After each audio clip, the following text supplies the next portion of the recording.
Fala galera, sejam muito bem-vindos a mais um vídeo de análise de fundos imobiliários aqui no canal.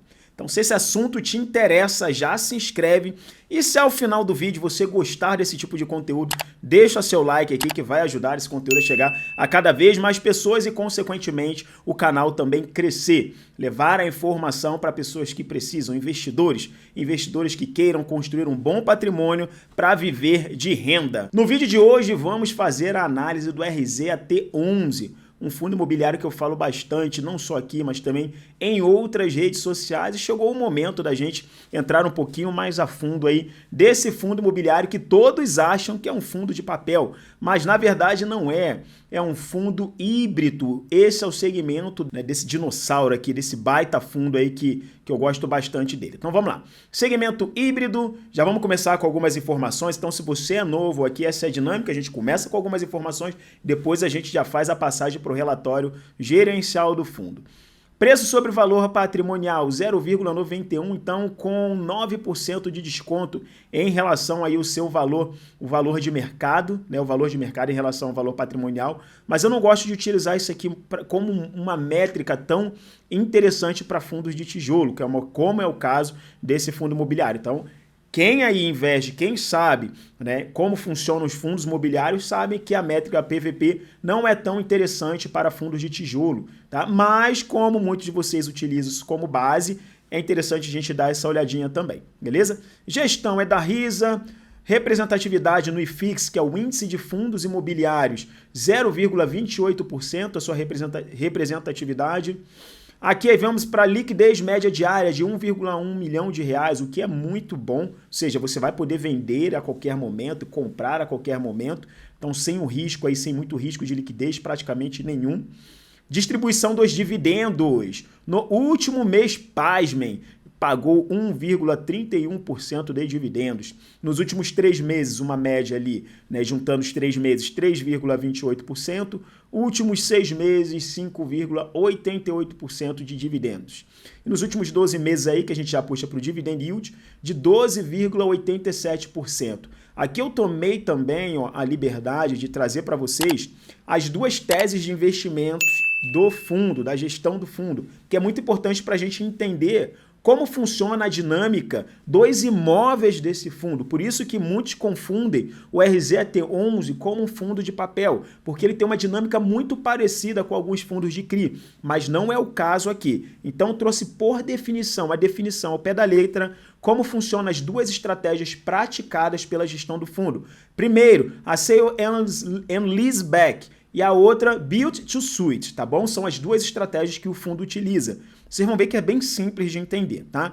Vamos lá, a primeira, então trouxe aqui na íntegra. Então, primeira estratégia, a primeira tese de investimento do fundo. Então, a empresa ela tem um imóvel, ela quer liberar aquele capital, ela quer transformar aquele imóvel em capital, para que ela possa fazer o que ela quiser. Então, ela vai lá até o fundo e aí vem aqui, ó, ela vende esse imóvel para o fundo, ela libera esse capital, ou seja, ela tem dinheiro na mão para que ela possa fazer investimentos de ampliação ou, né, deixar em caixa, enfim, o que ela quiser fazer, ela faz com esse dinheiro, tá? E aí ela assina um contrato longo com o fundo também, de modo com que nesse contrato ela tenha também a preferência de compra do próprio imóvel, ou seja, daqui a um tempo, vamos supor que ela investiu aquele dinheiro no próprio negócio dela, gerou mais dinheiro e a partir de agora ela tem um capital bem mais interessante que ela possa, né, recomprar aquela empresa do fundo. Então, exatamente isso que acontece, né? Então, ó, uma empresa vende um ativo imobiliário que possui e simultaneamente assina um contrato de locação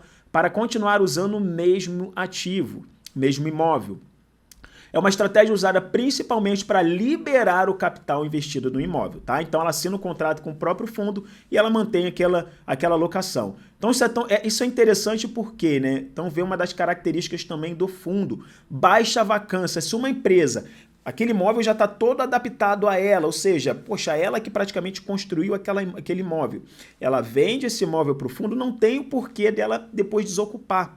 Então, por isso que a gente vê a vacância do fundo zero, é a vacância do RZAT11, né? Então isso é muito legal também. A outra estratégia é muito parecida, mas nessa aqui, o fundo que constrói um imóvel para a empresa. Então, ele pega aquela empresa, né, ela tem o terreno e ele investe construindo um imóvel personalizado para uma empresa. Então, justamente por isso eles fazem um contrato de um longo período aí de contrato, né, um longo prazo, para que vale a pena também para o fundo. E a gente vem para a mesma pegada na parte de vacância. Poxa, se o fundo construiu um imóvel personalizado para a empresa, não faz sentido aquela empresa sair daquele fundo no curto prazo, ou seja, ela estaria perdendo aí dinheiro, né, praticamente, a não ser que ela tenha um outro imóvel com aqueles mesmos parâmetros, né, que o fundo construiu, que normalmente não é o caso, tá? Então vamos aqui à definição. O fundo constrói um imóvel personalizado para atender às especificações exatas de um inquilino. A empresa inquilina geralmente assina um contrato de longo prazo e o proprietário do imóvel arca com o custo da construção. Este modelo é ideal para empresas que necessitam de instalações personalizadas que não estão disponíveis no mercado. Então, bem tranquilo de entender, né? Então, provavelmente você não entendeu. Se não entendeu, já deixa aqui nos comentários a sua dúvida que eu vou estar respondendo aí com a maior brevidade possível, tá bom?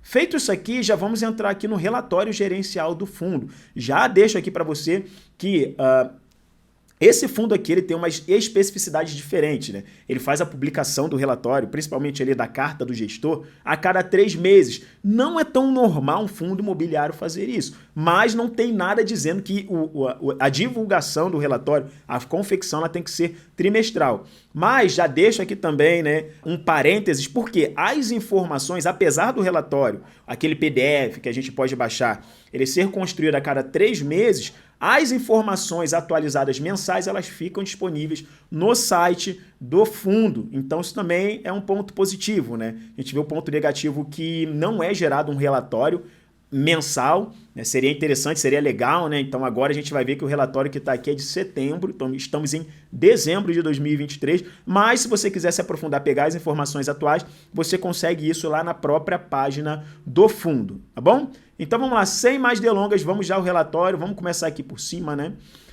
Então o relatório, né, do RZT11, então lembrando que eu acabei de falar para vocês, relatório de setembro de 2023, gestão feita pela RISA, início das atividades, julho de 2017, dividend yield, à época, então em setembro, o dividend yield era 13,9, então a gente já viu que teve essa modificação agora o dividend yield está aqui, ó, vamos puxar aqui, ó, a distribuição 12,87, tá? Então já teve uma modificação em relação ao pagamento de dividendos. Aqui também a gente tem o valor de mercado por cota, lá em setembro 89,85 e distribuição do último dividendo por cota de 79 centavos. A gente já viu que isso já mudou também, ó. Quando você vai lá no site da empresa, tá abrindo aqui para a gente dar uma olhada, ó.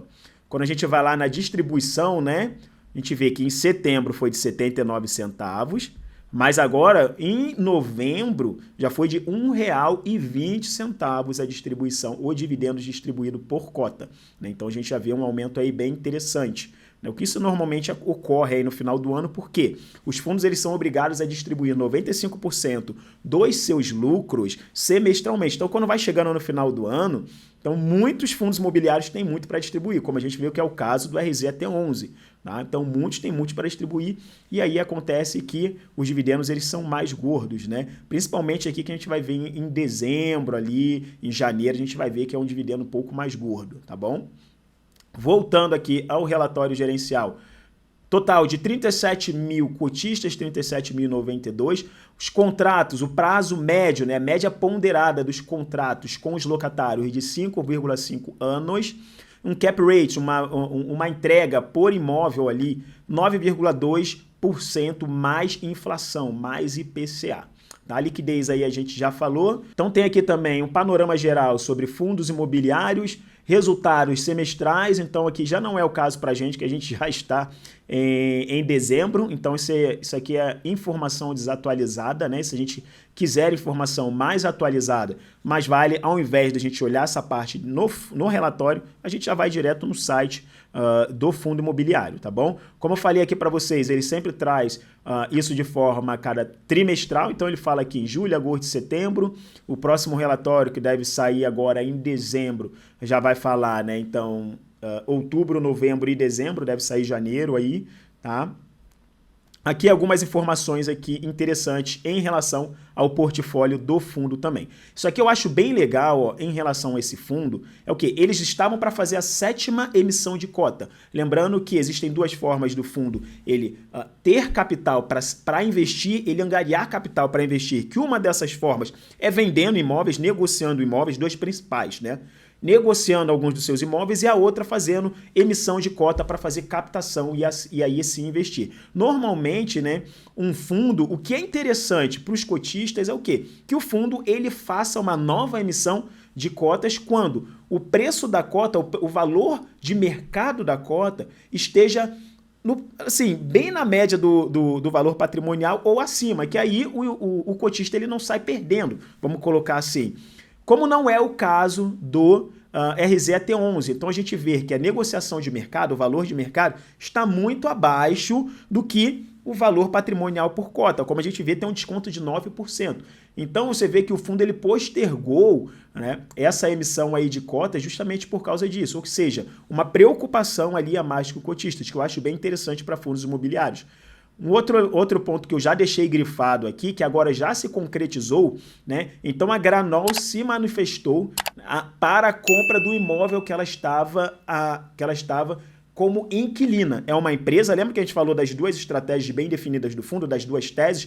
Essa aqui seguia, né, a estratégia sale and lease back, ou seja, ela alugava, ela estava alugando, ela vendeu o imóvel para o fundo, estava alugando o imóvel, contrato de locação, só que ela já demonstrou e já efetuou a compra também. Então a gente teve fato relevante. Se eu não me engano, ela comprou por 23 milhões de reais o mesmo imóvel, né, que ela tinha vendido para o fundo. O fundo ele lucrou aí, né, vamos colocar um ganho de 3 milhões de reais, se eu não me engano. Tá? Então, você já vê a estratégia ela funcionando aí muito bem. Em relação ao posicionamento atual do fundo, 8 locatários diferentes, a uma taxa contratual média superior a IPCA mais 9,2% ao ano. Então, até as teses, como eu falei para você, com foco no fundo sale and leaseback, e somente o de Corumbataí, que é de São Paulo, está no build to suit, né? E a gente vê que eles já estão contando, né, que em novembro, em dezembro, essa tese aqui ela já vai estar migrando esse imóvel. Ele já vai estar migrando para a tese do sale and leaseback, tá bom? Então, nenhum imóvel do fundo, ele vai estar mantendo essa estratégia aqui de construção personalizada. Tá? Aí a não ser que futuramente, né, o fundo ele veja uma outra oportunidade, né, para um outro inquilino iniciar nessa tese e depois migrar para outra também, tá bom?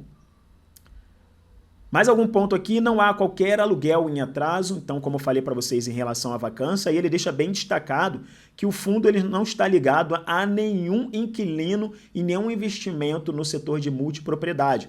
Então esse ano a gente viu muito aí os setores de multipropriedade, né, sofrendo muito com uma alta de Selic, então uma carteira de crédito aí, né, bem deficitária, deixando de pagar, né, fazendo alguns fundos imobiliários sofrer, que não é o caso aqui do RZT11, né? Como eu falei para vocês, não é um fundo de papel também, né? Finalizando aqui para essa parte, então em relação ao posicionamento da estratégia, né, tem pouca coisa aqui em CRI e muito, né, basicamente a estratégia inteira do fundo nas duas teses que a gente já comentou.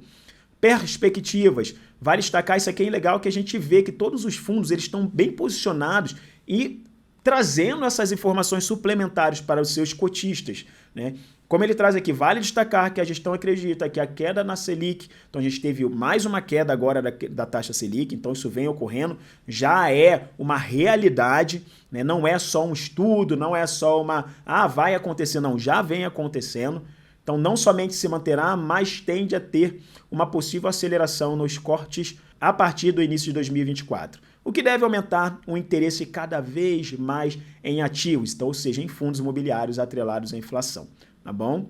E aqui eu como comentei para vocês, né? Por último, já contamos com a inauguração do ativo de Corumbataí em São Paulo em novembro, que veio acontecer. O que significa que o único ativo caracterizado como Built to Suit passa também para a categoria Sale and Leaseback. Então não tem mais nenhum seguindo a tese. E aqui ele finaliza com um disclaimer, como eu falei para vocês, o fundo, aqui mais algumas informações, né, em relação aos imóveis. Como eu falei para vocês, o fundo em relação a relatório, né, em si, ele aí deixa a desejar em relação ao impresso, mas também, como eu falei aí para vocês, dentro do próprio site do fundo, você consegue acompanhar tudo. Então, os resultados, o retorno histórico, né? Você consegue também a rentabilidade do fundo, como a gente viu aqui. Você consegue ver o portfólio do fundo, como está distribuído. A gente vê aí ó, na parte sudeste, centro-oeste aqui, lá no nordeste, lá no Ceará. Então, a gente tem o imóvel também. Então, você consegue fazer esse acompanhamento. Então, aqui é o relatório em si, onde você baixa o relatório. Informações aí, mais algumas informações aos investidores, os relatórios aí passados também, algumas informações aí gerais em relação ao fundo e aqui a descrição do fundo. Então você consegue ver também, né, o objetivo, então tem muita coisa para se ver, tá? Então, do RZT11 é isso. Espero que vocês tenham gostado desse vídeo. Se gostou, já deixa seu like. Se ficou com alguma dúvida, deixa aqui nos comentários, que aí, como eu falei, eu respondo para vocês aí o mais rápido possível. Espero vocês aí na nossa próxima análise. Um forte abraço e valeu!